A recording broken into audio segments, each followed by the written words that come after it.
Hi guys, welcome back. My name is C.A. Shanthur Mandari. Once again, welcome you all to the subject which is called as Strategic Management and Corporate Finance, CS Professional, New Syllabus, Group number 2, Paper number 5. और जैसे कि आप जानते हैं कि already हमने काफ़ी सारा कंटेंट कवर कर लिया है. काफ़ी सारे से मतलब ये है कि जो स्ट्रैटेजिक मैनेजमेंट एटलीस्ट वो हमारा पूरा का पूरा कंप्लीट हो चुका है.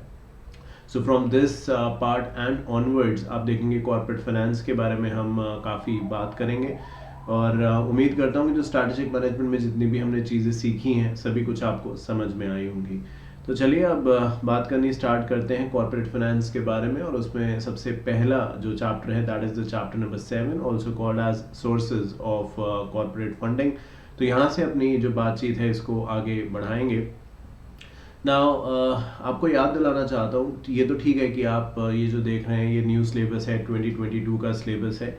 पर 2017 के अंदर, क्योंकि कुछ लोग तो होंगे, कुछ बच्चे तो होंगे जो स्विच ओवर करके 2017 से 2022 में आए होंगे. तो आप जानते होंगे कि 2017 में भी आपका एक पेपर था जिसका नाम था corporate funding and listing in stock exchange, CFL भी आप उसे कहते थे प्यार से. तो जिन बच्चों ने कॉर्पोरेट फंडिंग पढ़ी हुई है, ये जो अब आप पढ़ने जा रहे हैं कॉर्पोरेट फाइनेंस, मैं कहूँगा ये काफ़ी कुछ उससे मिलती जुलती है. मैं ये तो नहीं कह सकता कि 100% सेम है, क्योंकि वो 100 मार्क्स का पूरा पेपर था और यहाँ पे जो कॉर्पोरेट फाइनेंस का सेक्शन है जिसमें कॉर्पोरेट फंडिंग तो है ही है, उसके अलावा और भी चीज़ें हैं, तो ये 60 मार्क्स का है. स्ट्रैटेजिक मैनेजमेंट जो ऑलरेडी कंप्लीट कर चुके हैं वो 40 का है. बट बताया मैंने इसलिए आपको क्योंकि यहाँ पे जो आप चीज़ें पढ़ेंगे आपको कहीं ना कहीं कोरिलेशन सामने आएगा, कोरिलेशन लगेगा आपको कॉर्पोरेट फाइनेंस से अगर आपने वो पढ़ा है. जिन्होंने वो पढ़ा ही नहीं उनके लिए ये यूजफुल ही नहीं था जो मैंने कहा है. चलिए बातचीत करनी स्टार्ट करते हैं. देखिए जब आप एक बिजनेस चला रहे हैं तो आपको पैसे की ज़रूरत तो है. आई थिंक बिजनेस जब आप शुरू करें कोई भी किसी भी लेवल का, तो ज़रूर ये अपने दिमाग में बिठा लें कि आपको पैसे की ज़रूरत तो पड़ने वाली है. और मुझे ऐसा लगता है कि अगर मैं कभी बिजनेस करूँगा तो मोर देन लाइकली मैं ये सोच के करूँगा कि मेरे पास कुछ पैसे बैकअप या रिजर्व के तौर पे होने चाहिए, क्योंकि बिजनेस में फंड्स का इन्फ्यूजन जो है वो आपको करना पड़ेगा और करते ही रहना पड़ेगा जब तक बिजनेस अलाइव है. तो हमें हमारे पास कितना भी रिजर्व क्यों ना हो जाए, उसे स्टार्ट तो हम कर सकते हैं बिजनेस पर, उस पर डिपेंड नहीं रह सकते. अब अगर मैं अंबानी हूँ या अदानी हूँ तो एक अलग बात है कि रिजर्व भी मेरे पास इतना है जितना बैंकों के पास शायद नहीं है, वो एक अलग बात है. बट अदर देन दैट हमें कहीं ना कहीं बाहर के लोगों से पैसा लेना पड़ेगा. तो आज और इस चैप्टर में हम वैसी ही बात करेंगे. और जिस तरीके के एक इकोसिस्टम इंडिया में बन रहा है जहाँ पे आज हर आई थिंक इंसान स्टार्टअप के बारे में बात करता है, हर जगह ऐसी चीज़ के बारे में बात हो रही है. और अगर कहीं कुछ रह गया था तो वो था टीवी. तो वहाँ पे भी उन्होंने स्टार्टअप को लेके एक कंसेप्ट शुरू कर दिया जिसका नाम है शार्क टैंक इंडिया. ये सीज़न 3 आई थिंक आप देख रहे थे अभी तक, और आई एम श्योर आगे भी सीजन आएंगे. तो मुझे ये मिला, ये आई थिंक सीज़न 2 का होगा, बट थोड़ा अट्रैक्टिव लगा तो मुझे लगा ये आपके सामने रखना चाहिए. और शायद आप सभी ने शार्क टैंक का कोई ना कोई एपिसोड तो देखा होगा. सीखने के लिए बहुत कुछ है, हंसी मजाक तो चलिए अपनी जगह ठीक है, बट फंडिंग कैसे रेज करते हैं और दुनिया क्या क्या बना रही है और क्या क्या बिक रहा है, सबसे बड़ी बात है क्या क्या बिक रहा है. मतलब बहुत सारे प्रोडक्ट्स तो ऐसे होते हैं जो यहाँ दिखाए जाते हैं जो ऐसे लगता है कि यार ये भी मतलब कोई खरीदता है ऐसा है, और उनकी सेल्स भी करोड़ों रुपए में होती है. So I think in this world nothing is impossible. हर तरीके के लोग हैं, बस आप अगर कोई प्रोडक्ट बना रहे हैं वो इनोवेटिव है तो डेफिनेटली लोग उसे खरीदने के लिए तैयार है. मोटी मोटी बात तो मुझे यही समझ में आती है. तो वो भी एक नया देखिए प्लेटफॉर्म बन गया जो इस मॉड्यूल में या कहीं पे भी नहीं लिखा है, बट वो भी एक तरीके का चैनल बन गया जिससे आप फंड रेज कर सकते हैं. क्योंकि उसी के बारे में तो ये पूरा का पूरा सेक्शन है, उसी के बारे में तो ये पूरा का पूरा चैप्टर है. कहते तो है सोर्स ऑफ फंडिंग, तो वही तो है. आई थिंक शार्क टैंक भी तो एक सोर्स ऑफ फंडिंग ही है. चलिए बात करनी अब स्टार्ट करते हैं सोर्स ऑफ कॉर्पोरेट फाइनेंस के बारे में. तो कहते हैं traditionally funds could be in the form of equity or debt. Equity would mean the money provided by the shareholders without any repayment clause or charge creation on the asset, whereas debt would come along with repayment clause, security for the loan and high finance cost. तो आपको ये समझने की ज़रूरत है. देखिए कैसे भी बात आप घुमा लीजिए, दो ही तरीके से मोटे मोटे आप पैसे रेज कर सकते हैं. एक है इक्विटी और एक है डेट. मे बी तीसरा इसका एक कॉम्बिनेशन हो सकता है, बट मोर देन लाइकली यही है. अब मैं शार्क टैंक का ऊपर एग्जाम्पल ले रहा था कहने के लिए, तो यूएस में ये कंसेप्ट था, केबीसी भी वहीं से आया था, और इंडिया में आप देखिए अमिताभ बच्चन के उस पर कह दीजिए या जो जैसे भी कह दीजिए, पिछले 20 साल से केबीसी एक ही कंसेप्ट चल रहा है ना। और शार्क टैंक भी आई थिंक कि बहुत लंबा चलने वाला है। तो वहाँ पे आप देखते हैं जब जो भी वो डील करते हैं तो उसमें वो इक्विटी की डिमांड करते हैं। इक्विटी का मतलब क्या होता है, शेयर्स। वो डेट भी कभी कभी मांग लेते हैं। जब सीजन 3 शुरू हुआ तो उन्होंने इक्विटी डेट के साथ रॉयल्टी भी इंट्रोड्यूस करी। तो ये वो सारे तरीके हैं जिससे पैसे लिए और दिए जा सकते हैं। ट्रेडिशनली उसमें इक्विटी और डेट ही आता है। इक्विटी का मतलब आपकी कंपनी के शेयर्स हैं, उसका मालिकाना हक है। और डेट की बात करते हैं तो डेट एक कर्जा है जो कि बैंक भी आपको दे सकते हैं। तो इस तरीके से फंडिंग जो है वो रेज करी जा सकती है। जब आप कर्जा लेते हैं, आई थिंक कर्जा एक ऐसा वर्ड है, डेट तो थोड़ा पॉलिश्ड लगता है, इंग्लिश वर्ड है। कर्जा अपने आप में एक बर्डन सा फील होता है। तो एक ऐसा शब्द है जो अगर आप लेते हैं बैंक से या किसी से भी तो उसके बदले वो भी आपसे कुछ चाहता है। तो आपके घर के, आपके गाड़ी के, जिस भी चीज़ पे आपने वो लोन लिया है उसके कागज़ रख लेता है। बिजनेस में भी ऐसा ही होता है। डिवेंचर्स होल्डर का नाम सुना होगा, वो भी कंपनी के एसेट के अगेंस्ट पैसा देते हैं। अगर कंपनी पैसा वापस नहीं लौटाती तो वो एसेट्स बेच देते हैं। मतलब ये इतना सिंपल प्रोसेस नहीं है, बट होता तो यही है इवेंचुअली। डिबेंचर आप ट्रस्टी बनाते हैं, डिबेंचर रिडम्पशन रिजर्व, वो सब कुछ करते हैं, बट अल्टीमेटली होता तो यही है। तो दो ही तरीके से पैसे लिए जा सकते हैं। फिर हम ये भी देखेंगे आगे जब बात करेंगे, जो आई थिंक बहुत बेसिक बात है, बट क्योंकि इस चैप्टर को यहाँ पे रखा गया है तो ऑब्जेक्टिव यही है कि from start to the advance level आपको इसके बारे में समझाया जा सके। सो इक्विटी में आप डिविडेंड दे रहे हैं या नहीं दे रहे, कोई ज़बरदस्ती आपकी जेब से पैसे नहीं निकाल सकता डिविडेंड के नाम पे। पर अगर आपने डिबेंचर्स इशू किए हैं तो it doesn't really matter profit है या नहीं है, आपको इंटरेस्ट डिबेंचर्स पे, लोन पे इंटरेस्ट जो है वो रीपेमेंट करना ही करना है। चाहे प्रॉफिट से करिए चाहे कैपिटल से करिए, उनके पैसे तो देने ही देने हैं। सो अपने अपनी I think plus and minus है दोनों के अंदर, और ये ऑप्शंस फिर कंपनी को डिसाइड करना है, मैनेजमेंट को डिसाइड करना है कि किस तरीके से, किस सोर्स से वो पैसा रेज करना चाहते हैं। इसके अलावा आप यहाँ पे ये भी देख सकते हैं कि डिपेंडिंग अपॉन हमें कितने समय के लिए पैसा चाहिए। क्योंकि अगर मुझे 6 महीने के लिए पैसे चाहिए तो फॉर श्योर मैं डिबेंचर्स के बारे में, आप देखिए शॉर्ट टर्म यहाँ पे लिखा है, लेस देन 1 ईयर के बारे में बात करते हैं तो कहीं भी शेयर्स का, डिबेंचर्स का नामो निशान नहीं है। जब आप मीडियम से लॉन्ग टर्म में चले जाते हैं तो आप शेयर्स और डेट और इन सब चीज़ों के बारे में बात करते हैं। पर शॉर्ट टर्म में तो और बहुत सारे तरीके हो सकते हैं जिससे पैसे लिए जा सकते हैं। छोटा मोटा उधार जो है वो आपको 1 महीने के लिए चाहिए, 3 महीने के लिए चाहिए, 1 साल के लिए चाहिए तो वो शॉर्ट टर्म हो गया। मीडियम 1 से 3 हो जाता है, 3 से अबव लॉन्ग टर्म हो जाता है। कई लोग ये मानते हैं, कई ऐसे कहते हैं कि 0 to 3 शॉर्ट टर्म है, 3 to 5 medium and 5 and above long term है। सो कोई फिक्स डेफिनेशन नहीं है, बट ये वो तरीके हैं जिससे आप पैसा रेज कर सकते हैं। तो अगर आप लॉन्ग टर्म के बारे में सोच रहे हैं तो जितनी भी आप चीज़ें इसमें पढ़ेंगे या आज तक पढ़ के आए हैं, चाहे वो डिबेंचर्स है, चाहे वो शेयर्स है, चाहे वो बॉन्ड्स है, चाहे फिर वो कमर्शियल पेपर्स हैं, या यूँ कह दीजिए कमर्शियल बैंक्स के तौर पे लोन या फंडिंग आपको बैंक से लेनी है, एसेट का सिक्योरिटाइजेशन करना है, पढ़ेंगे सिक्योरिटाइजेशन के बारे में। ये सब कुछ लॉन्ग टर्म की कैटेगरी में आ जाता है, followed by medium and short term. गाड़ी का लोन है, जैसे घर है, अब घर तो करोड़ों, गाड़ी भी करोड़ों रुपए की आती है बट सेलेक्टिव, बट घर तो ज़्यादातर करोड़ों रुपए के ही आजकल आ रहे हैं। तो ये देखिए आपकी, जब हम बात इस पर्सपेक्टिव को लेके करते हैं तो मीडियम गाड़ी का जो लोन हो रहा है वो आपको कितना, मैक्सिमम टेन्योर उसका 7 ईयर्स है, 5 से 7 के बीच में, से ज़्यादा का मिलता ही नहीं है। क्योंकि डेप्रिशिएटिंग एसेट है, ख़त्म हो जाएगा। गाड़ी की वैल्यू शोरूम से आप बाहर निकालते हैं तुरंत ख़त्म हो जाती है या बहुत कम ड्रास्टिकली गिर जाती है। तो इसलिए आप देखें यहाँ पे लिखा है हायर परचेज फाइनेंस। तो शॉर्ट टर्म के लिए इन सब चीज़ों का इस्तेमाल आप कर सकते हैं, लॉन्ग टर्म में आपको दूसरे सोर्स ऑफ फंडिंग रेज करने होंगे। आई थिंक इसके अलावा एक और फैक्टर जो यहाँ पे मैटर करेगा वो है अमाउंट। अगर मुझे एक अच्छा खासा अमाउंट चाहिए, मुझे 100 करोड़ रुपए चाहिए, तो ये शॉर्ट टर्म के लिए नहीं हो पाएंगे। कोई भी शायद ही ऐसा सोर्स ऑफ फंडिंग होगा जो इतने ज़्यादा पैसे दे पाएगा मुझे, एक्सेप्ट द लॉन्ग टर्म। तो मुझे किसी बैंक या किसी पब्लिक इशू के जरिए ही उतने पैसे इकट्ठे करने हैं। So I think it depends really कि मेरा ऑब्जेक्टिव क्या है और मैं कितने टेन्योर के लिए वो पैसा ले रहा हूँ, उसके हिसाब से आप सोर्स ऑफ फंडिंग डिटरमाइन कर सकते हैं। It's very very I think important कि आप source of funding correct choose करें, क्योंकि मैंने अभी आपको बताया अगर इक्विटी से काम बन रहा है तो डेट आप लें, ये एक अपने आप में सवाल है, क्योंकि इंटरेस्ट आपको रीपेमेंट करना होगा। पर आप इक्विटी जब किसी को देते हैं तो अपनी कंपनी का जो हिस्सा है उसको डाइल्यूट कर रहे हैं, तो ये भी चीज़ आपको देखनी है. So everything as I said has pros and cons, so you have to calculate it accordingly. Now, share capital, a company can issue two types of shares, equity and preference. Equity shares are also known as ordinary shares, while preference enjoy the benefit of receiving dividend distribution first. The equity shareholders enjoy voting right in major company decision including mergers and acquisition. एक बार पढ़ रहा हूँ, फिर बात करेंगे. थोड़ा बहुत तो बताया भी है, फिर आपको पूरा और क्लैरिटी से बताऊंगा. Preference shares have the right to receive dividend at a fixed rate before any dividend is paid to the equity shares. Further, when the company is being wound up, preference has the right to return to the capital before that of equity. The preference shares are most commonly issued by companies to institutions, for example, banks and financial institution may want to invest in a company but do not want to bother about the hassle of fluctuating share price.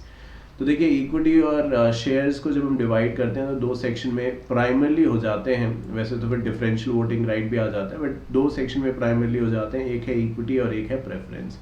Now company law को 2 minute side में अगर रखें, going by the नोमोक्लेचर, यानी जो इनके शब्द हैं उसी से ही अगर मायना निकाला जाए तो इक्विटी मतलब इक्वालिटी, सब बराबर है ना. और प्रेफरेंस मतलब कुछ ऐसा जहाँ पे किसी को सीनियोरिटी सुपरियोरिटी है, एड ऑन एडवांटेज है, ऐसे ही यहाँ पे होता है. तो प्रेफरेंस शेयर होल्डर्स बेसिकली वो हैं जिन्हें प्रेफरेंस मिलेगा किन चीज़ों में. डिविडेंड, अगर कंपनी डिविडेंड देने वाली है तो सबसे पहले इन्हें मिलेगा पैसा. बचेगा अगर कुछ तो इक्विटी वालों को मिलेगा. तो ये एक प्लस हो गया इनके लिए, ये माइनस हो गया इनके लिए. पर ऐसा तो होगा नहीं कि माइनस माइनस ही हो जाए इक्विटी में और प्रेफरेंस में सारे प्लस प्लस हो जाए. तो एक बैलेंस बनाने वाली बात है. तो जिसको डिविडेंड का शौक है कि मुझे डिविडेंड ही चाहिए, मुझे कोई लेना देना नहीं है वोटिंग से, उसके लिए प्रेफरेंस ठीक है.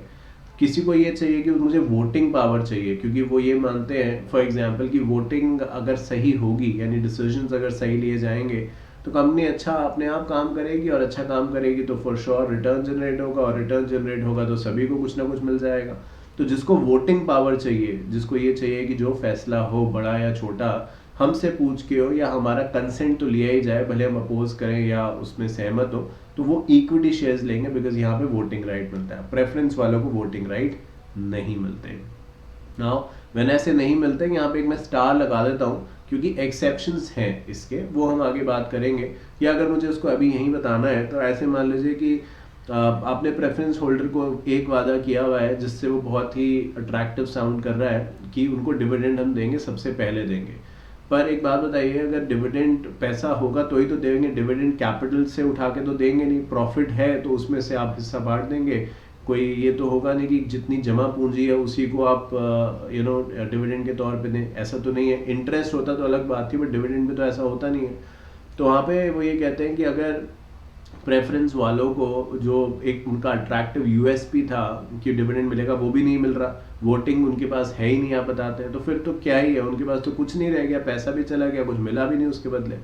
तो वो ये कहते हैं, जो मैंने अभी स्टार बनाया, कि अगर कॉन्जिक्यूटिवली प्रेफरेंस शेयर होल्डर्स को बैक ईयर ऑन ईयर 1 साल निकल गया, 2 साल निकल गया, ऐसे निकलता गया समय, पर उन्हें कभी डिविडेंड मिला ही नहीं, ऐसे पिछले कुछ सालों में कभी डिविडेंड मिला नहीं, तो फिर उनके पास वोटिंग राइट आ जाएंगे. और and the other part is कि अगर कोई ऐसा मुद्दा डिस्कशन हो रहा है जिसका इफेक्ट प्रेफरेंस शेयर होल्डर्स पे भी आएगा, तब उनको राइट्स वोटिंग के मिलेंगे. तो एक्सेप्शनल सर्कमस्टांसेस में तो उनके पास राइट्स आएंगे, बट जनरली अगर पूछा जाए डे टू डे मैनेजमेंट में कोई सवाल जवाब करना है या मीटिंग में कोई वोट करना है, तो अगर सब कुछ ठीक चल रहा है, डिविडेंड वगैरह मिल रहा है, तो प्रेफरेंस शेयर होल्डर्स कोई वोट एक्सरसाइज नहीं करेंगे.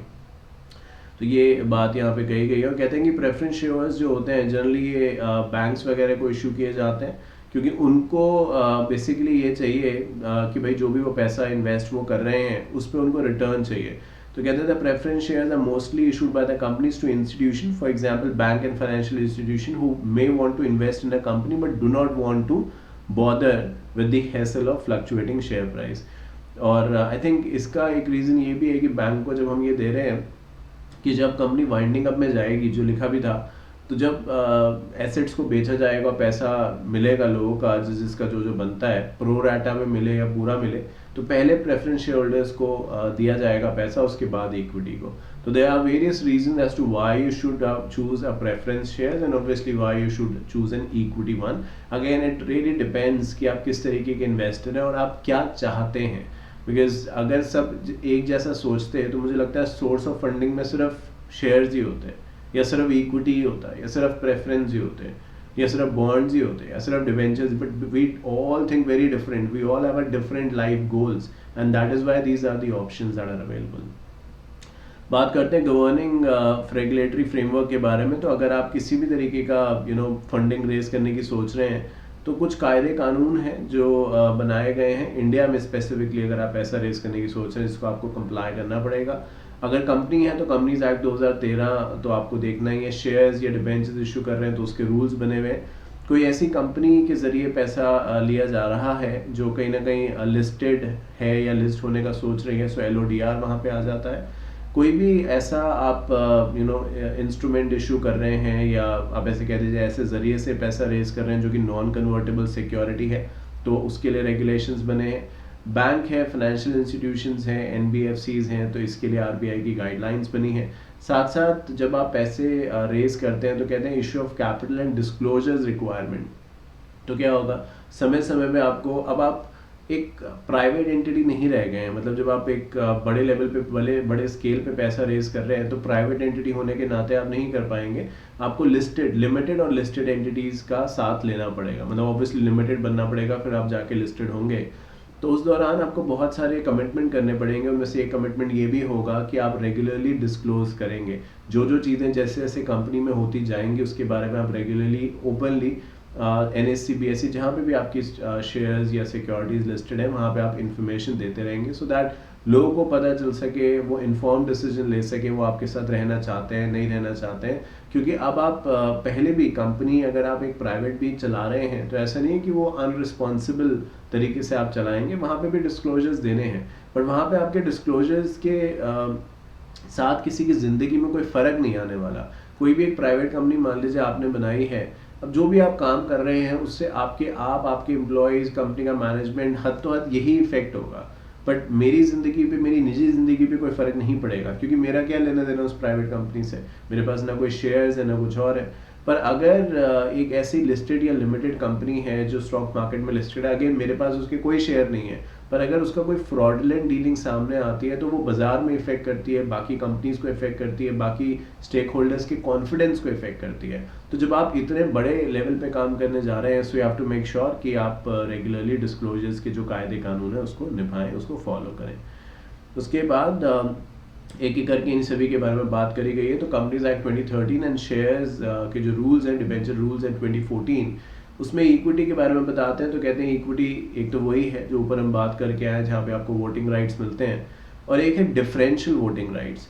नाउ देखिए, नाम से समझ में आ रहा है डिफरेंशियल है, यानी जब इसकी बात हम करते हैं पॉइंट बी की, तो टेक्निकली यहाँ पे हम डिफरेंशिएट कर रहे हैं. यानी mister A, mister B, mister C, mister D और मिसेस डी, वॉटेवर, हमने इन सबको नॉर्मल इक्विटी दिए हैं, बट ई को हमने डिफरेंशियल दिया है. मतलब ये हो सकता है एग्जाम्पल के तौर पे कि हमने इन्हें कहा है कि जो भी भाई आपको डिविडेंड मिलेगा, जो कंपनी डिक्लेयर करेगी वो आपको डिविडेंड दे देंगे.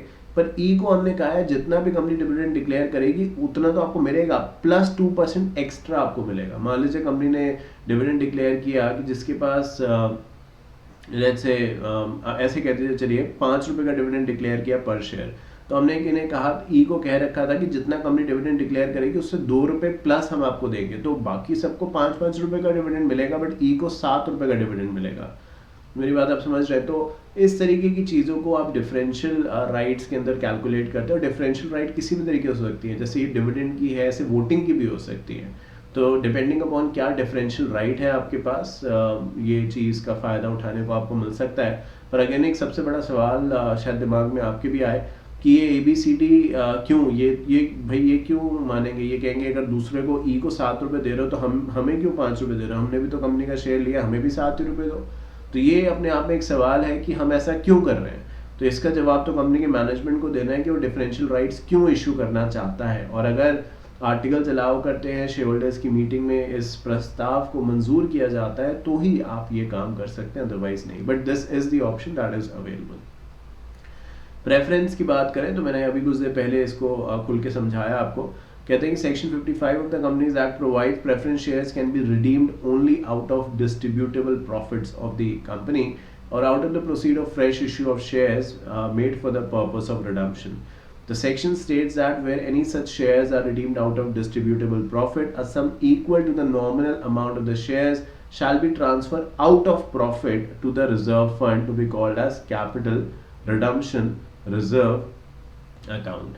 पहले इसको बताया था, फिर एक चीज़ और आपके सामने रखूंगा। तो देखिए प्रेफरेंस के बारे में जब हम बात करते हैं तो कहते हैं कि प्रेफरेंस शेयर होल्डर से जो पैसा लिया है वो उनको अगर हम वापस करना चाहें तो कर सकते हैं, रिडीम करना चाहें तो कर सकते हैं, पर कैपिटल से रिडीम नहीं होगा। जो हमारे पास प्रॉफिट है, मुनाफा है, उससे ही, क्योंकि देखिए शेयर्स का कैपिटल से लेना देना नहीं है। डिविडेंड भी आप कहाँ से दे रहे हैं, मैंने अभी आपके सामने बात रखी कि डिविडेंड भी आप प्रॉफिट से ही तो दे रहे हैं। तो वहीं से ही अगर आपने कमाया है तो आप लोगों को वो दे सकते हैं जो आपका है, जो आपकी मेहनत से कमाया हुआ है। पर जो पूंजी लगाई है अगर उससे ही, भाई एक बिजनेस आप चला रहे हैं, हमने 100 रुपये बिजनेस में लगाए, ऐसे समझिए 100 रुपये बिजनेस में लगाए, तो अब क्या होगा, ये 100 रुपये से आप कोशिश यही करेंगे कि बिजनेस को बढ़ावा दिया जाए, बढ़ाया जाए, एक्सपैंड किया जाए। पर अगर यही 100 रुपये का जो आपका फंड है, इसी से अपने घर के खर्चे आप चलाने लग जाए तो फिर तो कुछ बचेगा ही नहीं। जो अल्टीमेट ऑब्जेक्टिव था कि ये 100 रुपये बिजनेस में लगाना है, उसको बढ़ाना है, पर हमने तो इंटरनल घर के खर्चों के लिए या अपने टूर्स एंड ट्रैवलिंग के लिए, एंटरटेनमेंट के लिए इसको यूज़ कर दिया, तो फिर तो कोई मतलब ही नहीं रहा ना, फिर बिजनेस कैसे आगे बढ़ पाएगा। तो वही चीज़ है यहाँ पे कि प्रेफरेंस शेयर होल्डर्स का रिडम्पशन प्रॉफिट से हो सकता है, पॉइंट नंबर 1। या आप ऐसा कर दें कि आप कह दें कि ठीक है जी, हम एग्जिस्टिंग जो प्रेफरेंस शेयर होल्डर्स हैं उनका पैसा वापस करेंगे, पर इसके लिए हम एक नया इशू मार्केट में लेके आएंगे, उन लोगों से पैसा, नए लोगों से पैसा लेंगे, और जो उनसे पैसा आएगा उससे पुराने लोगों का हिसाब किताब खत्म कर देंगे। ये आपको डिस्क्लोजर्स पहले देने होंगे कि आप ऐसे करने वाले हैं, तो डेफिनेटली ये चीज़ रिडम्पशन के तौर पे करी जा सकती है। इसके अलावा यहाँ पे ये भी कहा गया है कि आपको ये समझने की ज़रूरत है कि जब आप ऐसा कुछ भी कर रहे हैं, अगर डिस्ट्रीब्यूटेबल प्रॉफिट से आप रिडम्पशन कर रहे हैं, तो जितना पैसा आप रिडम्पशन कर रहे हैं, अगर आपने 100 रुपये दिए हैं जिससे कि प्रेफरेंस होल्डर्स का सारा पैसा वापस कर दिया गया, तो आपको टेक्निकली 100 नहीं 200 रुपये चाहिए। 100 रुपये से तो रिडम्पशन होगा, और 100 रुपये आपको अलग से एक रिजर्व बनाया जाएगा जिसका यहाँ पे लिखा है नाम, कैपिटल रिडम्पशन रिजर्व अकाउंट। उसमें आपको 100 रुपये ट्रांसफर करने होंगे। ये kind of, not exactly same, ये काइंड ऑफ ऐसे ही है जैसे कि डिबेंचर रिडम्पशन रिजर्व आप बनाते हैं, तो आप क्या करते हैं कि हर साल कुछ पैसा डिबेंचर रिडम्पशन रिजर्व में डालते रहते हैं, जिससे कि एक साथ बाहर ना आए, एक साथ बोझ ना आए। तो यहाँ पे हम ये तो नहीं कह रहे कि हर साल हम ऐसा करेंगे, पर हम ये कह रहे हैं कि अगर हम लोगों का पैसा वापस कर रहे हैं तो हमारे पास फिर तो भाई प्रेफरेंस शेयर होल्डर्स वालों की तो बल्ले बल्ले, एक तरह डिविडेंड भी सबसे पहले मिल रहा है, बाइंडिंग अप में राइट्स भी मिल रहे हैं, पैसा भी उनको मिल जा रहा है, तो इक्विटी अलग है तो कुछ बचा नहीं, तो उनके लिए भी तो कुछ रहे। तो जो पैसा है कंपनी का, जो पैसा आ रहा है उस पर हक सभी तरीके के शेयर होल्डर्स का है। तो अगर प्रेफरेंस शेयर होल्डर्स को उनका हिस्सा मिल गया, वो चला गया, तो एटलीस्ट कुछ तो इक्विटी वालों के लिए भी रखो कि कल अगर कोई दिक्कत हो तो उनके पास भी कुछ बचे अपना राइट क्लेम करने के लिए। तो इस तरीके से बातें जो है वो यहाँ पे कही गई हैं। इन्हीं प्रोविजंस को हमें फॉलो करना होगा जब हम इस तरीके की सिक्योरिटी को मार्केट में लेके आ रहे हैं। बात करते हैं नॉन कन्वर्टेबल सिक्योरिटीज़ के बारे में। आई थिंक नाम से काफ़ी कुछ क्लियर है कि नॉन कन्वर्टेबल सिक्योरिटीज़ वो है जो जैसे इशू करी गई हैं वैसे ही चलेंगी और वैसे ही ख़त्म हो जाएंगी। ये इक्विटी से डेट या डेट से इक्विटी वाइसा वर्सा कन्वर्ट नहीं होंगी कि आज आपको इक्विटी कह के दिया, कल डेट में कन्वर्ट हो गई, या डेट कह के दिया तो चलिए जी इक्विटी में कन्वर्ट हो गई, या आधा पोर्शन इक्विटी में कन्वर्ट हो गया कुछ समय के बाद, आधा डेट में। ऐसा कुछ भी नहीं होगा। Non convertible means non convertible, ना कुछ ज़्यादा ना कुछ कम। तो the security exchange board of India has notified SEBI issue and listing of non-convertible securities. This regulation provides a framework, issuance and listing of debt securities and non-convertible redeemable preference shares. तो जब date securities आप यानी debentures वगैरह issue करते हैं, non convertible preference shares publicly issue करते हैं, तो इस गाइडलाइंस को आप फॉलो करेंगे। अगर आप यही चीज़ इशू कर रहे हैं जो नॉन कन्वर्टेबल सिक्योरिटीज़ इशू कर रहे हैं, बट प्राइवेट प्लेसमेंट पे इशू कर रहे हैं, तो प्राइवेट प्लेसमेंट एक ऐसा कंसेप्ट है जहाँ पे मैं कुछ लिमिटेड लोगों से ही पैसा लेता हूँ, जस्ट लाइक एन IPO और एन FPO, जहाँ पे प्रोबेबली हज़ारों तो नहीं कहूँगा, लाखों लोग पैसा लगा रहे होते हैं। प्राइवेट प्लेसमेंट में ऐसा नहीं होता, वो एक लिमिट रखी जाती है, एट टाइम्स 50 200 इस तरीके से। तो मतलब एक लिमिटेड सेक्शन ऑफ लोगों तक ही आप जाते हैं और वो ही आपकी फंडिंग की रिक्वायरमेंट को पूरा कर देते हैं। मतलब अननेसेसरी भीड़ आप इकट्ठा नहीं करते कि जैसे कि एक शेयर है 500 रुपये का, आपने लॉट बना दिया। नॉर्मली देखिए एक आपने देखा होगा प्रैक्टिकल लाइफ में 13 से 14 हज़ार रुपये के बीच का एक लॉट रहता है। लॉट मतलब जब आईपीओ में कोविड के समय बड़ा एक आईपीओ एक फैंसी ट्रेंड चल रहा था, क्योंकि स्टॉक मार्केट कहीं का कहीं जा रहा था और आज भी वो कहीं का कहीं ही जा रहा है। मानने वाले कहते हैं कि भाई बहुत अच्छा है और सब कुछ ठीक है, होगा और हम चाहते हैं कि ऐसा ही हो, बट डेफिनेटली मतलब एक अलग तरीके की बात चल रही है इस समय इकोनॉमी के साथ, एंड आई डोंट नो कितनी ठीक है कितनी नहीं। तो 13 से 14 हज़ार रुपये का एक लॉट रहता है। तो मान लीजिए अगर आपके कंपनी का एक शेयर 2,000 रुपये का है तो आपको एक लॉट तो मिनिमम लेना ही है। ऐसा नहीं हो सकता मैं एक शेयर ले लूँ। एक लॉट 14,000 रुपये का, यानी 2,000 रुपये का एक शेयर है तो 7 शेयर्स आपको मिलेंगे। तो अब ऐसे करते करते मान लीजिए मैंने एक लॉट लिया, फलाने ने ढिमकाने ने सब ने एक एक दो दो तीन तीन चार चार लॉट लिए, डिपेंडिंग ऑन कंपनी कैसी है। तो हमारे से हम कंपनी के शेयर होल्डर बन गए। अब उसको कंपनी जो है, मैं चाहे एक लॉट लिया है चाहे 10 लिए हैं मैंने लॉट, तो मुझे वो नोटिस भेजेंगे, मतलब ऑब्वियसली मीटिंग का इसका उसका ये सब बताएंगे, इन्फॉर्मेशन देंगे। तो मुझसे मिले, मैंने एक ही लॉट लिया है 14,000 रुपये, उतना तो उन जो समुंदर होता है उसमें बूंद की क्या वैल्यू है। अगर आप एक बूंद बाल्टी भी, मतलब एक टैंक भी समुंदर से भर रहे हैं, मैंने कहाँ से शुरुआत करी, बूंद बाल्टी टैंक भी, क्या समुंदर की उस पर आइडेंटिटी पे कोई फर्क पड़ेगा? अगर एक एक बाल्टी पानी उससे निकाल लो, एक टैंक भर के पानी उससे निकाल लो, क्या उसकी आइडेंटिटी पे कोई फर्क पड़ेगा? पता ही नहीं चलेगा। ऐसा ही तो होता है। तो यही है, मेरे लिए मेरे 14,000 रुपये कंपनी के लिए कोई मैटर नहीं करते, पर मैं एक शेयर होल्डर बन गया, अब वो पूरी फॉर्मेलिटी मेरे साथ भी निभाएंगे। तो वो कहते हैं हमें इसमें नहीं जाना, हमें ये मतलब 14-15 हज़ार वाले लोग नहीं चाहिए, हमें तो बड़े लोग चाहिए जो एक मुश्त ज़्यादा पैसा दे सकें। तो वो प्राइवेट प्लेसमेंट के जरिए फंडिंग रेज करते हैं। और जब इस तरीके की फंडिंग वो रेज कर रहे हैं और बदले में जो सिक्योरिटीज ऑफर कर रहे हैं वो नॉन कन्वर्टेबल नेचर की हैं, तो आप नॉन कन्वर्टेबल रेगुलेशन 2021 को फॉलो करते हैं। साथ साथ यहाँ पे ये भी कहा गया है कि अगर कंपनी इस तरीके के बारे में बात सोचती है कि कमर्शियल पेपर्स वो इशू करना चाहती है, तो भी वो इसी तरीके की रेगुलेशंस को फॉलो करेंगे। तो ये वो चीज़ें हैं जो कि कंपनी को कंप्लाई करनी है, या वो गाइडलाइंस हैं जो कि कंपनी को कंप्लाई करनी है अगर वो इस तरीके की मतलब नॉन कन्वर्टेबल सिक्योरिटीज़ इशू करते हैं। मूविंग फॉरवर्ड, जब आप इतना बड़ा काम कर रहे हैं तो स्टॉक मार्केट पे लिस्ट होना चाहते हैं NSE BSE पे, तो जहाँ पे भी आप लिस्ट हो रहे हैं respective stock exchange versus the issuer, जो भी कंपनी है उनके बीच में एक अग्रीमेंट साइन होगा जिसको लिस्टिंग अग्रीमेंट कहेंगे। लिस्टिंग अग्रीमेंट में टर्म्स एंड कंडीशंस होंगी जिसके बेसिस पे आपकी कंपनी की लिस्टिंग हो रही है, और वो LODR की जो प्रोविजन है उसके हिसाब से गवर्न होती है। The listing of securities is ensured by way of agreement which is entered into between the stock exchange and the issuing company. The agreement is called as a listing agreement. All listed entities shall comply with the listing condition as stipulated in the listing regulation to provide substantial information about the company. तो ongoing basis पे आपको LODR, देखिए एक line के या एक paragraph से LODR कोई भी नहीं समझ सकता, पर शायद नाम से एक आइडिया लग सकता है। वो यही है कि लिस्टिंग ऑब्लिगेशन मतलब कुछ जिम्मेदारियां हैं जो आपको निभानी है अगर आप लिस्ट कराते हैं। कोई ज़बरदस्ती तो नहीं है, पर अगर आप करा रहे हैं लिस्टिंग अपनी कंपनी की तो कुछ ऑब्लिगेशंस होंगी जो कि पहले नहीं थी और वो आपको निभानी है। Listing obligation. डिस्क्लोजर मतलब क्या हुआ, जैसे ऑफिस है, आप ट्रेनिंग कर रहे हैं, अभी छुट्टी लेते हैं तो बिना बताए छुट्टी ले लेते हैं कि भाई ठीक है आज नहीं जाना ऑफिस, तो अपना फ़ोन वोन सब बंद कर दिया और छुट्टी ले ली, किसी को कुछ नहीं बताया। ऐसा करते हैं क्या? इमरजेंसी एक अलग बात है, बट जनरली तो ऐसा नहीं करते ना। आप क्या करते हैं, पहले से बताते हैं कि कहीं प्री प्लान्ड है। अगर सुबह ही कोई प्लान बन गया कहीं जाने का, तो या नहीं भी जाने का मन है, आज ऑफिस आलस है, थकान है, कुछ भी है, बीमार है, तो उस समय बता देते हैं। पर बताते तो हैं, तो डिस्क्लोजर्स तो दे रहे हैं ना कि जी ऐसा हो गया वैसा हो गया, झूठ बोल रहे हैं सच बोल रहे हैं, जो भी है डिस्क्लोजर्स तो दे रहे हैं ना आप। तो वही तो हम यहाँ पे भी कह रहे हैं कि कंपनी को भी डिस्क्लोजर्स देने हैं।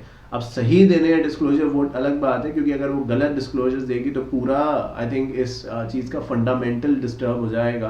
क्योंकि ये डिस्क्लोजर्स जो कंपनी की तरफ से दिए जाते हैं, कोई स्टॉक एक्सचेंज अपने पास थोड़े रखता है, वो आगे बताता है डिस्क्लोजर, अपनी वेबसाइट पे डाल देता है।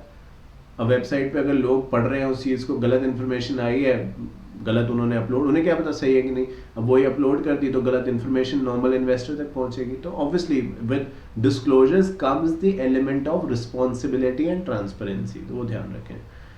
फिर ICDR के बारे में बात करते हैं, debt securities which are convertible and either partially or fully. तो जो नॉन कन्वर्टेबल थी उसके लिए अलग रेगुलेशन थी। अब अगर आपकी सिक्योरिटीज या इंस्ट्रूमेंट जो आप इशू कर रहे हैं वो कुछ ऐसी नेचर की हैं जो कि फुल्ली या पार्शली ऑपरेशनली, पार्शली मतलब थोड़ा बहुत भी कन्वर्ट हो सकती है, तो उसके लिए जो गाइडलाइंस हैं वो ICDR रेगुलेशंस हैं जो आपको फॉलो करनी है। सो LODR का रिलेशन हो गया स्टॉक एक्सचेंज एंड इशूअर के बीच में, ICDR का रेगुलेशन हो गया कोई भी ऐसी सिक्योरिटी जो आप इशू कर रहे हैं जो कि पार्शली फुली कन्वर्टेबल है, उसके ऊपर जो गाइडलाइंस बनाई गई हैं उससे इंस्पायर है, उससे रिलेटेड है, तो इन गाइडलाइंस को आप फुलफिल करेंगे, फॉलो करेंगे, ये यहाँ पे कहा गया है। बढ़ते हैं आगे, बात करते हैं इक्विटी शेयर्स के बारे में। तो ऊपर भी ऑलरेडी बात करके आए हैं। तो इक्विटी शेयर होल्डर्स को रियल ओनर कहा जाता है, इसलिए कहा जाता है भाई रियल ओनर क्योंकि इनके पास वोटिंग राइट है। देखो वोटिंग एक इम्पॉर्टेंट चीज़ है।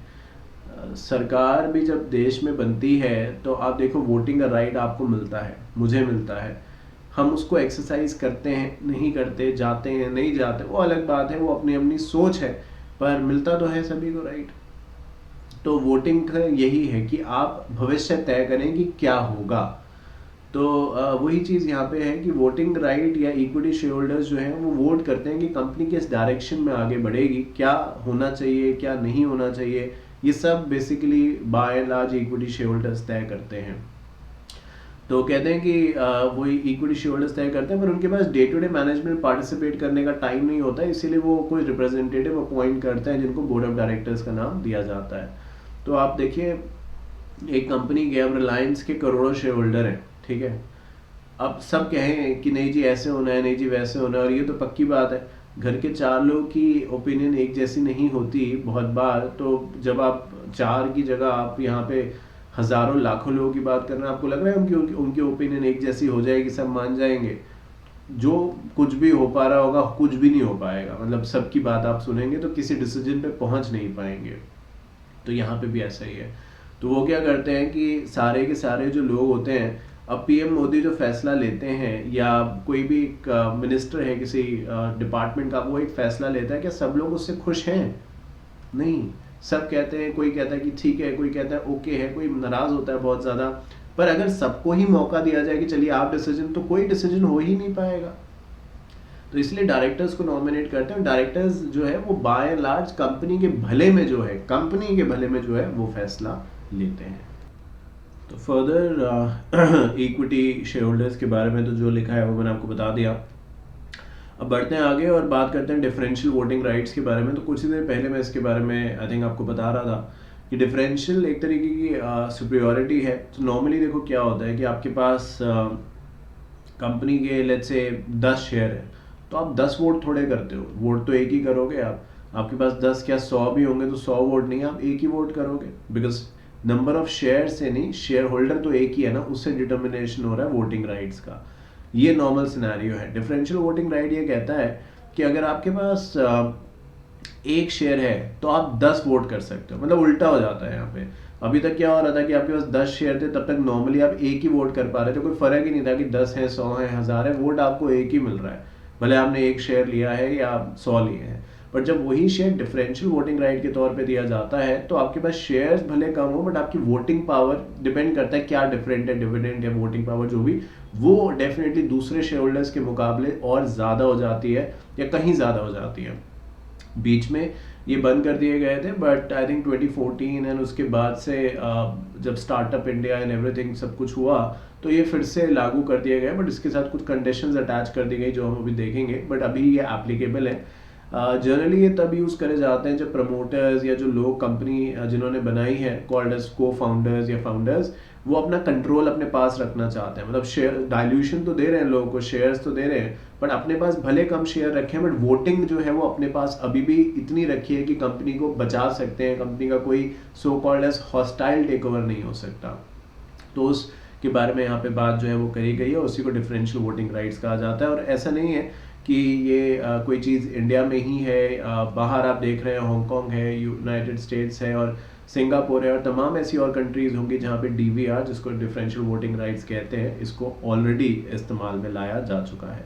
So while Section 43 enables the company to issue equity shares with differential right to dividend voting rights, Rule 4 of the company share capital and debentures states the condition regarding shares with differential voting right. तो कुछ conditions हैं, आप differential voting rights के shares बिल्कुल issue कर सकते हैं, पर कुछ conditions हैं जो लागू होंगी. अगर आप इनको satisfy करते हैं तो ही differential voting rights का जो column है या जो provision है वो लागू होगा, वो implement होगा.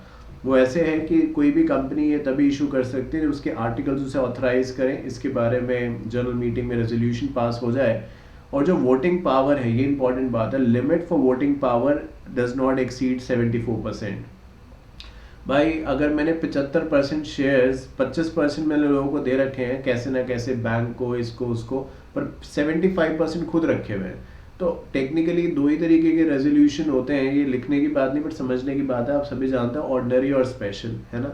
कोई शायद ही ऐसा काम है जो कि मुझे तो नहीं पता जो यूनानिमस मतलब 100 का 100% चाहिए तो ही आप वो कर पाएंगे, ऐसा कुछ नहीं है.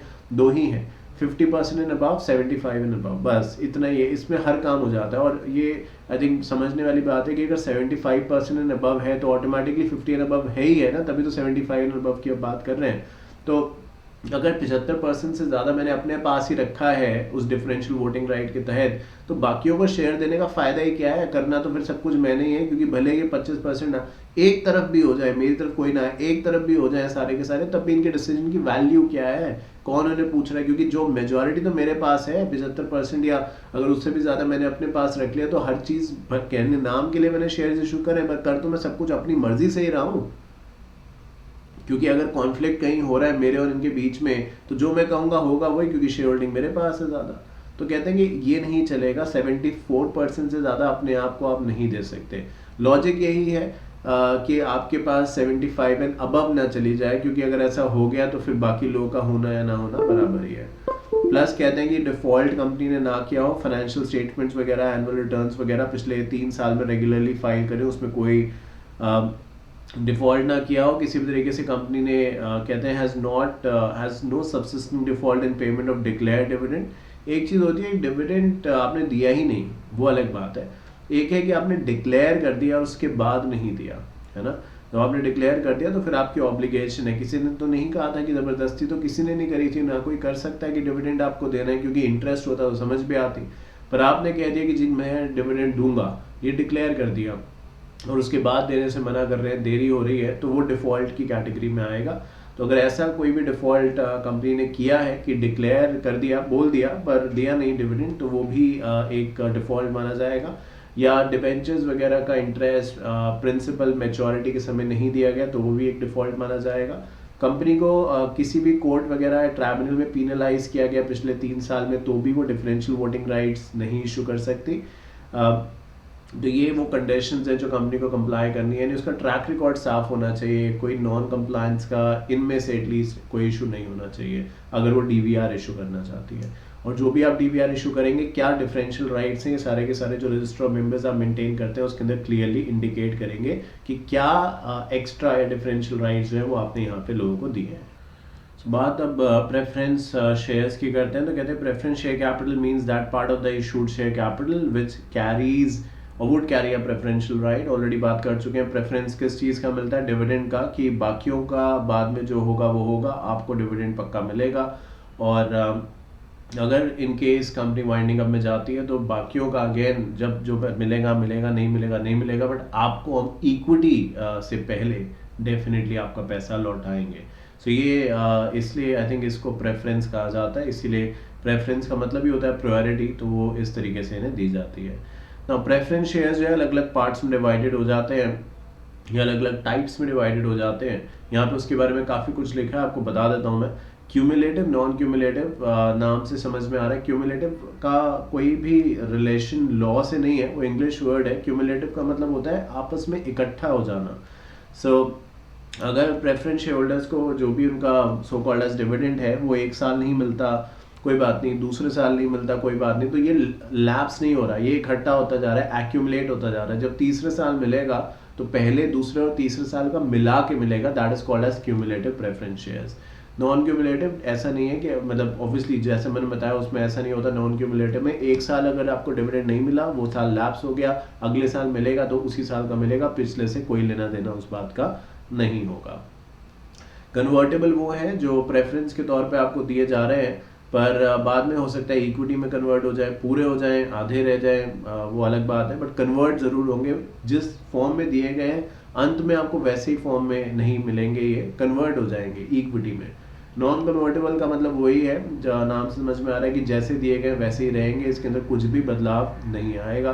पार्टिसिपेटिंग वो है जो प्रेफरेंस शेयर्स के अंदर एक नई कैटेगरी है, मतलब जितना इनको मिल रहा है उतना तो मिलेगा ही मिलेगा। जो फिक्स रिटर्न इनको दिया गया है कि भाई 5% आपको मिलेगा या जो भी है, उतना तो मिलना ही मिलना है।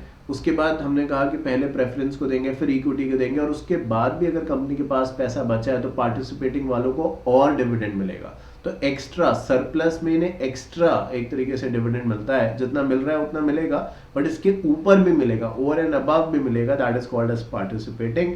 जबकि नॉन पार्टिसिपेटिंग में ऐसा नहीं होता।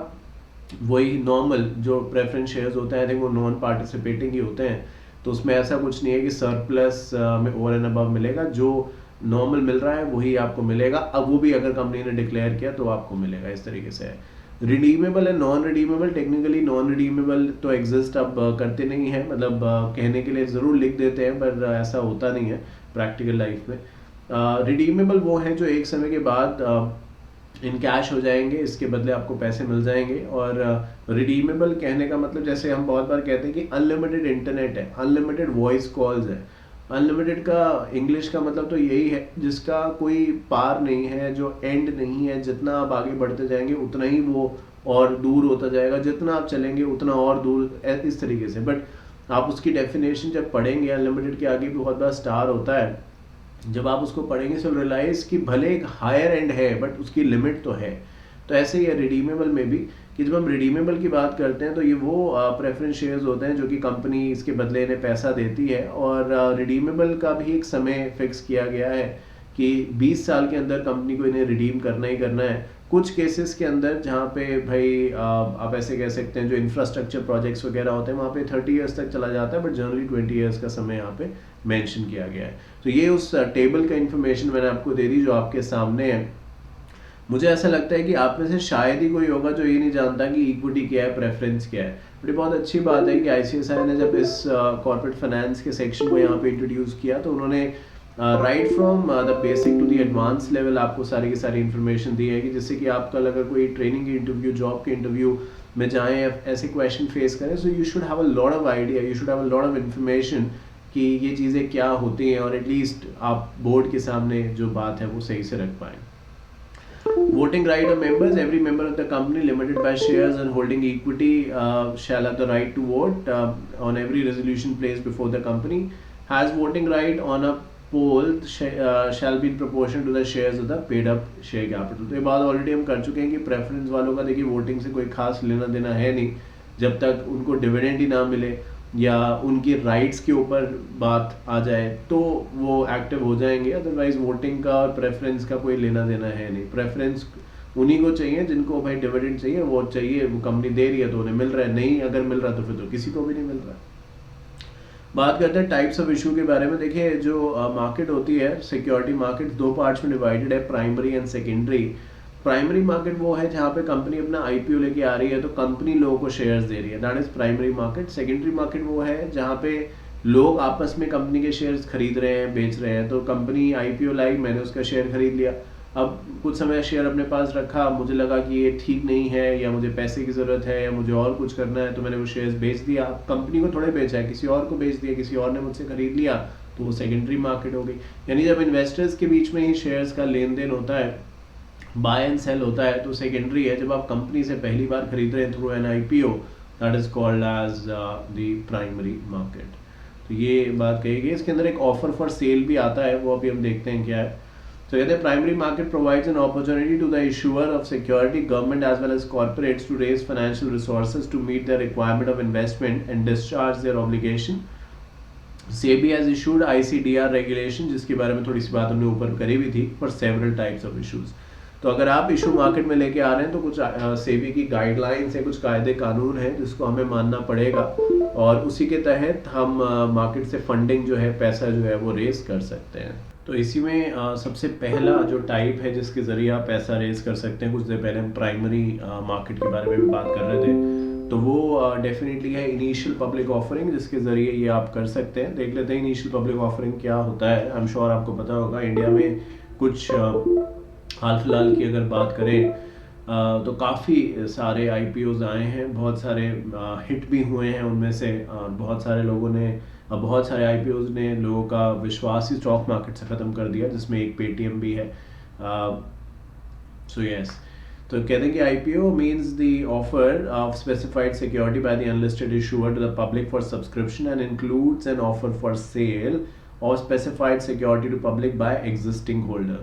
तो IPO वो फेज ऑफ लाइफ है कंपनी का जो एक ही बार आएगा, तभी इसको इनिशियल कहा गया है। तो पहली और आखिरी बार एक्चुअली है।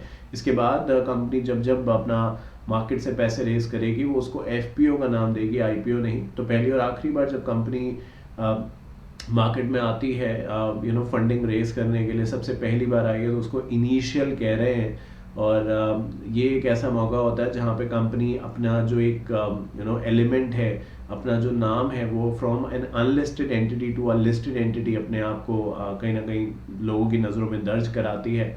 और ये एक ऐसा मौका होता है जहाँ पे जो इन्वेस्टर्स हैं वो अपनी पसंद की कंपनी में पैसा लगा सकते हैं और ऑब्वियसली रिटर्न कमा सकते हैं।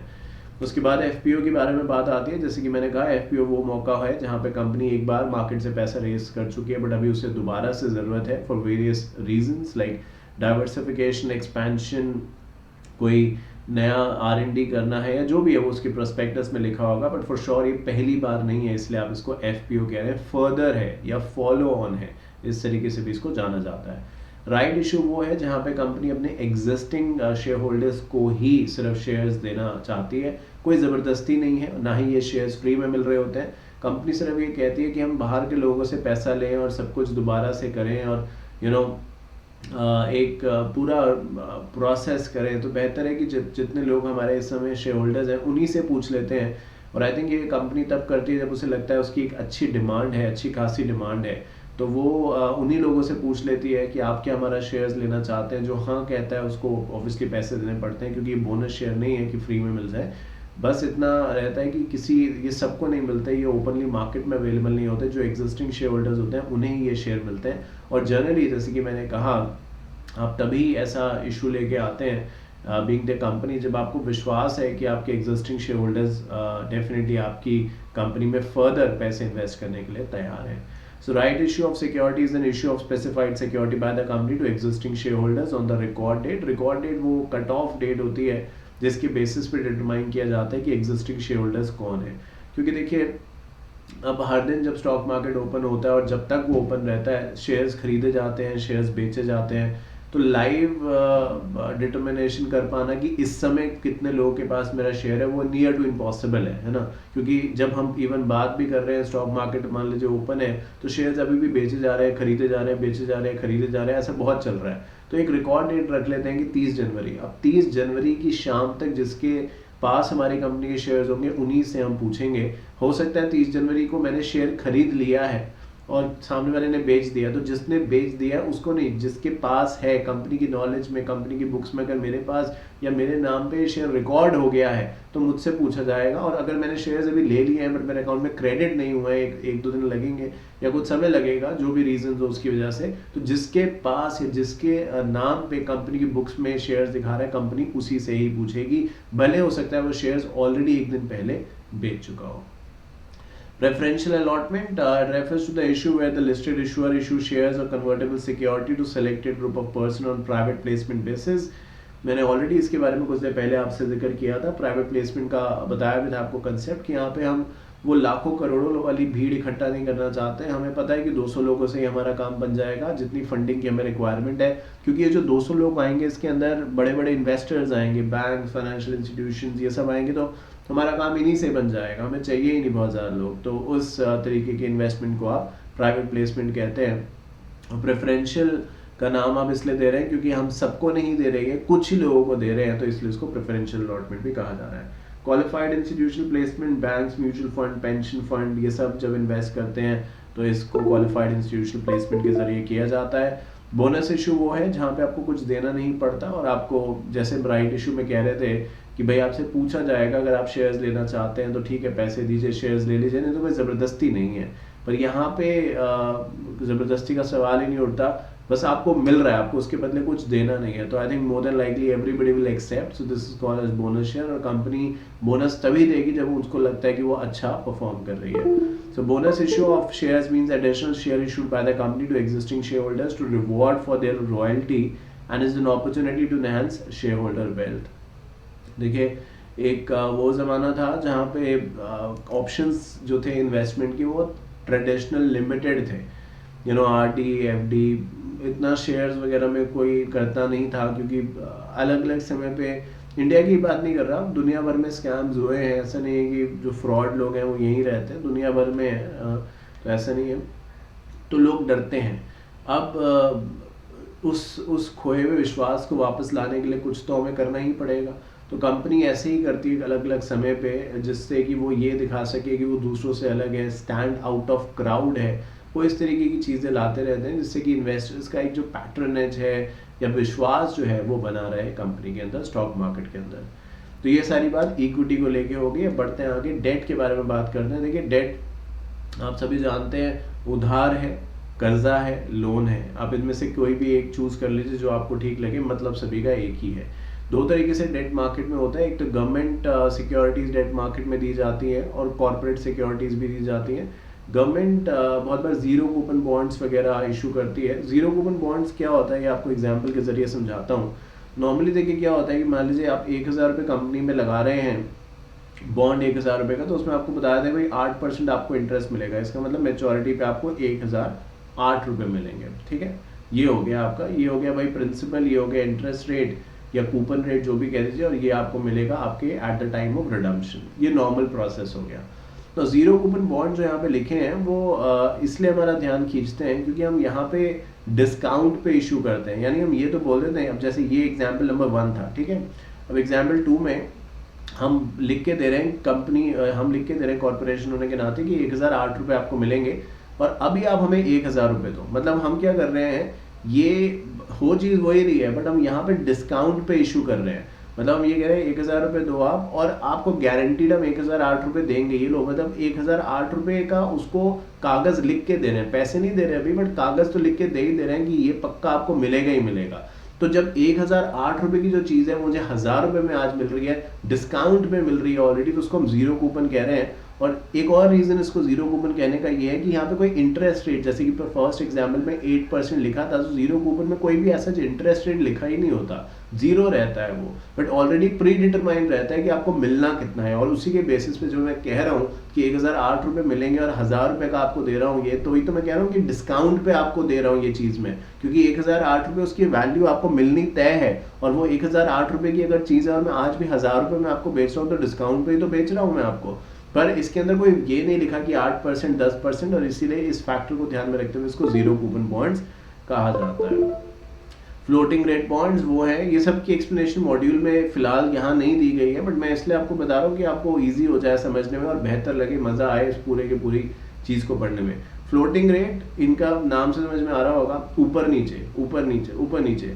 कभी आपने समुद्र में ट्रैवल किया हो शिप से, बोट से, या चलो समुद्र नहीं तो किसी ऐसे पानी में आपने बहुत बड़ा बहुत गहरा ना भी हो, तो आप देखेंगे जिस भी चीज़ पे आप ट्रैवल कर रहे हो ऊपर नीचे, तो वही चीज़ है यहाँ पे फ्लोटिंग है।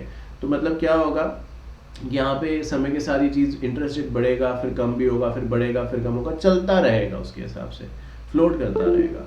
तो इस तरीके की मार्केट जो है, इस तरीके के इंस्ट्रूमेंट जब उस मार्केट के अंदर होते हैं तो उसको डेट इंस्ट्रूमेंट कहते हैं। सारा ये कर्जा ही है, उधार ही है ये सारा का सारा, बस इसको थोड़े हमने नाम अलग अलग दे दिए, अलग अलग कैरेक्टरिस्टिक्स फिट ऑन कर दिए, बट है तो ये उधार ही सारा। बात करते हैं उधार की एक और कैटेगरी के बारे में जिसका नाम है debentures. Debentures a document evidencing a debt or acknowledging it, and any document which fulfils either of the condition is debenture. They can either be convertible or non convertible into equity at a later point of time. तो debenture एक ऐसे तरीके का instrument है जहाँ पे company आपको ये गारंटी देती है कि भाई आप हमें इतना कर्जा दो, लोन दो, पैसा दो, और इसके बदले में आपको इतना इंटरेस्ट जो है देते रहेंगे, और 10 साल के बाद, 5 साल के बाद, 2 साल के बाद जो भी टर्म सेटल हुआ है उसके बाद आपका पैसा भी पूरा आपको वापस मिलेगा। भाई आप बैंक से लोन लेते हैं, छोड़ दीजिए डिबेंचर्स को 2 मिनट के लिए, क्या होता है, जो बैंक का प्रिंसिपल है, अगर 50 लाख रुपए लिया, 50 तो दोगे ही दोगे, पर हर महीने जो ईएमआई दोगे उसमें क्या होगा, इंटरेस्ट का कंपोनेंट जुड़ता रहेगा। तो टेक्निकली बैंक भी तो, भले वो डिबेंचर हम नहीं ले रहे उससे, या वो हमें डिबेंचर नहीं दे रहा, पर हो तो यही रहा है वहाँ पे भी, क्योंकि हमारी सिक्योरिटी वहाँ रखी है। हमने नहीं पैसे दिए तो बैंक वो चीज़ बेच देगा, और अगर हम दे रहे हैं पैसे तो हम बैंक का प्रिंसिपल भी दे रहे हैं प्लस इंटरेस्ट भी दे रहे हैं। और आई थिंक इसी को ईएमआई भी आप कहते हैं, इजी मंथली इंस्टॉलमेंट, उसके अंदर प्रिंसिपल प्लस इंटरेस्ट का कंपोनेंट जुड़ा रहता है। तो वही चीज़ है यहाँ पे। डिबेंचर की जो एक खास बात है, एक अलग बात है जो इसको और ज़्यादा रिस्की बनाती है एज कम्पेयर टू इक्विटी, तो यही है कि अगर आपने सही समय में पैसे नहीं दिए तो सामने वाला आपका प्रॉपर्टी बेच सकता है, इररिस्पेक्टिव प्रॉफिट है या नहीं है, आपको सामने वाले को, जिसको आपने डिबेंचर इशू किया, उसको इंटरेस्ट देना ही देना है। कोविड में क्या हुआ था, कोविड में बहुत ज़्यादा फाइनेंशियल क्रंच हो गया था, आप सभी को पता है। तो वो तो ठीक है, गवर्नमेंट ने कह दिया कि चलो 6 महीने ईएमआई पे हम रोक लगा देते हैं, बट अगर नॉर्मली देखा जाए, आप नहीं बैंक की ईएमआई करेंगे तो बैंक क्या होगा, इंटरेस्ट पे इंटरेस्ट लगाता जाएगा, और फिर आगे दिक्कत क्रिएट करेगा ना, वो चीज़ हमारी रहेगी, जब जो हमने पैसा दिया वो भी चला गया। तो ये रिस्की है, but that is how the business grows. मतलब अगर हम ये सोच के काम करने लगें कि यार ये रिस्की है, इससे पैसा नहीं लेना, तो इक्विटी से ले लो। इक्विटी से पैसा लोगे तो आपकी हिस्सेदारी कम होगी। डिबेंचर में कोई हिस्सेदारी कम नहीं हो रही, पैसा ले रहे हैं, उसके बदले उनको इंटरेस्ट दे रहे हैं, पर वो हमारी कंपनी में कोई डिसीजन मेकिंग लेके नहीं आ जा रहे, ऐसे कि जो वो कहेंगे हमें मानना पड़ेगा, अनलेस अनटिल वो नॉमिनी डायरेक्टर वाली बात हो, वो अलग है, वो बहुत बड़े लेवल पे होती है। तो ये अपने अपने फ़ायदे हैं जिसको हमें कंसिडरेशन में लाना चाहिए। इसके बाद हम बात करते हैं टाइप्स ऑफ डिबेंचर्स के बारे में। तो देखिए, जैसे हमने प्रेफरेंस शेयर्स का कंटेक्स्ट देखा था, क्यूमुलेटिव, नॉन क्यूमुलेटिव, वैसे ही टाइप्स ऑफ डिबेंचर्स भी है। सिक्योर डिबेंचर्स वो हैं जो एक्चुअल डिबेंचर्स हैं, जहाँ पे डिबेंचर्स इशू करे गए हैं बैक्ड बाय एन एसेट, कि अगर पैसे नहीं दिए जो डिबेंचर्स के तौर पे ले तो एसेट बेच देंगे, that is secure debentures. Unsecured वो हैं जिनमें ऐसा कुछ नहीं। मुझे समझ नहीं आया कि अनसिक्योर्ड फिर डिबेंचर्स है ही किस काम के, क्योंकि यहाँ पे रिस्क तो कवर ही नहीं हो रहा। मतलब डिबेंचर्स का एक ऑब्जेक्टिव ये भी है कि भाई आपका रिस्क कवरेज हो जाए, यानी अगर पैसे नहीं मिले तो एसेट्स कंपनी के बेच के रिकवर कर ले, बट अगर हमारे पास एसेट ही नहीं है तो फिर हम क्या बेचेंगे, फिर तो हम ना इक्विटी वालों से भी नीचे आ गए हम तो, क्योंकि उनके पास एटलीस्ट चलो ये तो है कि वोटिंग का राइट है, या प्रेफरेंस वालों को एटलीस्ट वाइंडिंग अप के समय प्रायोरिटी है। हमारे पास तो कुछ भी नहीं बचा उस तरीके का। पर ऐसा नहीं है, यहाँ पे जो एक प्लस पॉइंट है, अब इतना माइनस होगा तो कौन ही खरीदेगा इसे। तो वो कहते हैं अगर अनसिक्योर्ड है ना तो हमसे इंटरेस्ट रेट ज़्यादा ले लो। मतलब क्या, सिक्योर्ड वालों को तो भाई डर ही नहीं है, तो उनका पैसा मिलेगा, नहीं तो प्रॉपर्टी बेच के रिकवर कर लेंगे, तो उनसे जो पैसा लिया है कंपनी ने वो 10% ब्याज पे लिया है। अनसिक्योर्ड वालों को कंपनी क्योंकि कोई सिक्योरिटी नहीं दे रही तो कहती है ठीक है हम आपको 15% का इंटरेस्ट देंगे, तो 5% एक्स्ट्रा रिटर्न मिल रहा है, वो रिस्क लेने के लिए कि कंपनी आपको कोई एसेट नहीं दे रही, तो इसके बदले 5% एक्स्ट्रा ले लो हमसे, वो वाली बात हो रही है बेसिकली। टेन्योर, रिडीमेबल, इररिडीमेबल के बारे में बात करने का मतलब नहीं बनता, वो खत्म हो गए। रिडीमेबल डिबेंचर्स हैं, कुछ समय के बाद आपके पैसे आपको मिल जाएंगे। कन्वर्टेबल जो है बाद में एक समय में इक्विटी में कन्वर्ट हो जाएंगे, नॉन कन्वर्टेबल नहीं होंगे। पार्टली कन्वर्टेबल का कुछ सेक्शन इक्विटी में हो जाएगा, कुछ डेट रहेगा, तो kind of an hybrid instruments भी इनको आप कहते हैं। ऑप्शनली कन्वर्टेबल वो हैं जो ज़बरदस्ती, जैसे पार्शली कन्वर्टेबल मतलब होने ही होने, इसमें आप कुछ नहीं कर सकते, मना नहीं कर सकते। ऑप्शनली मतलब आप कहेंगे तो होंगे, नहीं कहेंगे तो नहीं होंगे, आपसे पूछा जाएगा। तो इस तरीके के इंस्ट्रूमेंट्स की बात यहाँ पे करी जा रही है। बियरर और रजिस्टर्ड। बियरर क्या है कि अगर डिबेंचर का जो कागज़ है वो गिर गया कहीं, ए के पास डिबेंचर का वो कागज़ था और वो कहीं गिर गया, और वो डिबेंचर का जो सर्टिफिकेट है वो बी को मिल गया, तो बी चला गया मार्केट में और कह रहा है कि ये भाई ये मेरे पास डिबेंचर है, मुझे पैसे दे दो, तो कंपनी उसको पैसे दे देगी। जिसके पास वो सर्टिफिकेट होगा डिबेंचर का वो उसका ओनर माना जाएगा। किसका नाम लिखा है, क्या है क्या नहीं, बियरर में इस बात का कोई मतलब नहीं। अब पैसे हैं, नोट है, क्या लिखा रहता है वहाँ पे, एक डिक्लेरेशन लिखी रहती है, आए फलाना फलाना, जो भी मतलब एक डिक्लेरेशन पूरी होती है कि सोलेमली अफेयर कुछ तो ऐसे, टू पे टू द बियरर, जिसके पास ये 100 रुपए का नोट है उसका है, अनलेस आप प्रूफ कर दें किसी भी तरीके से, नहीं तो जिसकी जेब में है, जिसके पर्स में, उसी का है ये। सो वही एक एक करके जो मैंने अभी आपको बताया हुआ है, तो ऑलरेडी मैंने क्योंकि ये चीज़ बता दी तो मैं एक एक करके उसको पढ़ नहीं रहा, बट डेफिनेटली वही सब चीज़ें सिक्योर्ड एंड अनसिक्योर्ड, और अनसिक्योर्ड के बारे में जो है नीचे लिखा है ऑलरेडी आपको बता चुका हूँ कि अनसिक्योर्ड क्यों ही कोई लेगा, तो कहते हैं कि अनसिक्योर्ड इसलिए लेंगे क्योंकि हम वहाँ पे इंटरेस्ट रेट आपको ज़्यादा देंगे, लालच देंगे। Higher the risk higher the return, वो ये भी कह सकता है higher the risk higher the return, higher the loss higher the profit, जो भी कहते हैं इनमें से एक ही बात है, ठीक है। तो वो सारी बातें जो है वो यहाँ पे कही गई हैं, और ये चीज़ मैं आपको ऑलरेडी बता चुका हूँ। ना मूविंग फॉरवर्ड, अब बात करते हैं रजिस्टर्ड की। आई थिंक बेयरर तक मैं बता चुका था, रजिस्टर्ड डिबेंचर शायद बताना भूल गया, दिख गया, तो अब बात कर लेते हैं। रजिस्टर्ड एक नॉर्मल प्रोटोकॉल के हिसाब से होगा कि आपका कोई सर्टिफिकेट खो जाए तो कोई लेके जाएगा तो उसे कुछ फर्क मिलने नहीं वाला कुछ भी, क्योंकि कंपनी उसी को ही इसका क्रेडिट देगी, पैसा देगी, या उसी की बात मानेगी जिसके नाम पे ये है। कौन इसको लाया है इससे कोई फर्क नहीं पड़ता। रजिस्टर्ड मतलब अगर मेरे पास ये चीज़ है आज, तो मैं डीड साइन करूंगा, ट्रांसफरर मैं बनूंगा, आपको मैं ये दे रहा हूँ तो आप ट्रांसफर ही बनेंगे, और कंपनी को हम भेजेंगे और कंपनी फिर अपने रिकॉर्ड्स अपडेट करेगी, मेरा नाम हटा के आपका नाम वहाँ पे रखेगी। तो इस तरीके के प्रोसेस को आप रजिस्टर्ड डिबेंचर्स कहते हैं, या रजिस्टर्ड डिबेंचर्स के थ्रू ये सारा का सारा प्रोसेस एग्जीक्यूट किया जाता है। So these debentures are not transferable by mere delivery and shall be transferred as per the provision of companies act by executing transfer deeds. तो आपने मेरी बात सुन ली, या बाद में लाइनें एक ही बात है, तो मेरी बात अगर सुन लेंगे तो जल्दी जल्दी आप करते जाएंगे, और आपको बहुत इजी तरीके से, बहुत सिंपल वर्ड्स में मैं बातें बताता जाऊंगा। तो ज़्यादा से ज़्यादा ध्यान आपका मेरी बातों पे रहना चाहिए, जहाँ जहाँ आपको लगता है रिक्वायर्ड है, क्योंकि मैं बीच बीच में अपने जगहों पे कहता हूँ कि राइटिंग प्रैक्टिस। देखिए राइटिंग प्रैक्टिस का मतलब यहाँ पे यही है कि जो जो चीज़ें मैं यहाँ पे बोल रहा हूँ, अब मैं कहीं से देख के नहीं बोल रहा, एग्जाम्पल्स दे रहा हूँ, तो ये नहीं कि आपको इधर देख के ही सब चीज़ें बता रहा हूँ, बहुत बार अपने मन से एग्जाम्पल्स ला के आपके सामने रख रहा हूँ। तो जब जब मैं ऐसी कोई चीज़ कहूँ, थोड़ा बहुत आपको लिखते जाना है, क्योंकि क्लास में अगर आप लिखेंगे तो आप खुद भी ज़्यादा एक्टिव फील करेंगे, और जब आप खुद एक्टिव फील करेंगे, ज़्यादा इंथुजियाज्म से पढ़ेंगे, तो बहुत हाई चांसेस है कि आप अच्छे मार्क्स से एग्जाम में पास हो पाएंगे, ना ही सिर्फ इस पेपर में, इस पूरे ग्रुप में, दोनों ग्रुप के अंदर बहुत जल्दी CS बनेंगे। चलिए बढ़ते हैं आगे और बात करते हैं ग्रीन डेट सिक्योरिटीज़ की। बस थोड़ा सा और देखते हैं, अब ये मत सोचेगा सर ख़त्म ही नहीं कर रहे, तो थोड़ा सा और देखते हैं फिर ख़त्म करेंगे। ग्रीन बॉन्ड्स नाम समझ में आ रहा है। देखिए जब हम ग्रीन की बात करते हैं तो ग्रीन से पेड़ का रिलेशन होता है, घास का रिलेशन होता है, वो चीज़ें जो कहीं ना कहीं एनवायरनमेंट को कूलर बनाती हैं, बेहतर बनाती हैं।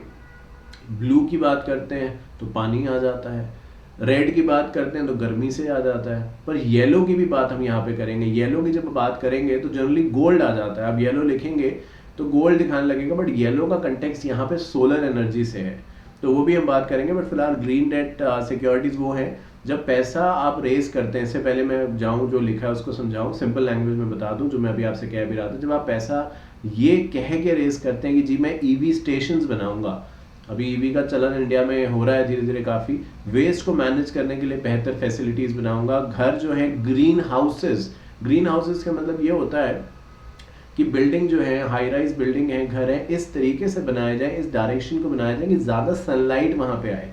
जब धूप घर में ज़्यादा रहेगी तो लाइट की उतनी, अब ज़रूरत तो क्या है, फिर आप ब्लाइंड्स कर दो, कर्टन्स लगा दो भारी भारी, तो फिर तो अंधेरा हो ही जाएगा। बट कहने का मतलब ये है कि नेचुरल लाइट ज़्यादा रहेगी तो एनर्जी की कंजम्पशन कम होगी, that is called as green house.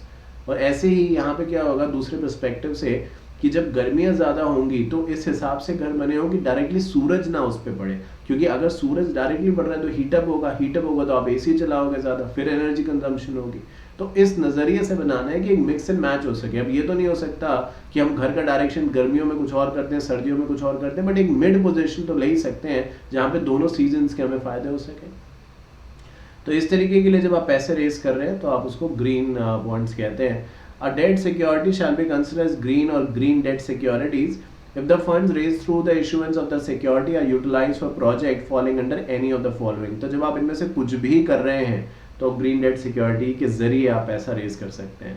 जैसे कि आप रिन्यूएबल एनर्जी पे काम कर रहे हैं, क्लीन ट्रांसपोर्टेशन, ऑलरेडी EV का एग्जाम्पल मैंने लिया, एनर्जी एफिशिएंसी की बिल्डिंग्स बना रहे हैं, ग्रीन हाउस, ग्रीन बिल्डिंग्स अभी आपको बता दिया सारा का सारा, वेस्ट मैनेजमेंट ऊपर बताया था सही तरीके से कर रहे हैं, biodiversity, flora and fauna, soil, हवा, पानी, मिट्टी, इन सबको और बेहतर साफ बनाने की कोशिश कर रहे हैं, तो वो भी के अंदर आ जाएगा, ग्रीन डेट के अंदर आ जाएगा। पॉल्यूशन को कंट्रोल कर रहे हैं। तो देखिए आगे ना ब्लू बॉन्ड्स मतलब मैंने नीचे समझाने के लिए तो अपनी तरफ से पिक्चर भी यूज़ करी है। पानी के लिए कि पानी को हम साफ करेंगे, बेहतर रिसाइकिल करेंगे, तो आपने ब्लू बॉन्ड्स का नाम दे दिया यहाँ पे। जब आप सोलर के बारे में बात कर रहे हैं तो आपने येलो बॉन्ड्स का नाम दे दिया यहाँ पे।